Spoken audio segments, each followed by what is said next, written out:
नमस्कारम दोस्तों, आ गया एक नए वीडियो के साथ आप लोग के बीच।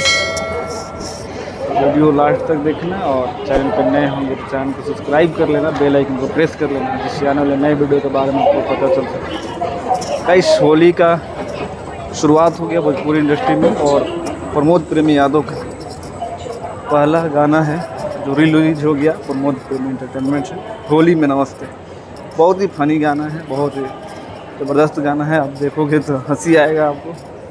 भौजी हो होली में दोनों मुड़ी के नमस्ते, बहुत ही प्यारा गाना है। और अभी तक आपने नहीं देखा है तो जाइए प्रमोद प्रेमी एंटरटेनमेंट में देखिए गाने को। गाने को लिखा है छोटन मनीष ने और म्यूजिक है अभिषेक तिवारी का, और बहुत अच्छा तरीके से गाया है प्रमोद प्रेमी ने। देवर भाभी के नोक झोंक को इस गाने में दिखाया गया है। और इस गाने से भोजपुरी में होली गीतों का शुरुआत हो गया है और बैक टू बैक बहुत सारे लोगों का जो है गाना आएगा और धूम मचेगा होली में। तो जाइए ढेर सारा प्यार दीजिए प्रमोद प्रेमी के इस गाने को।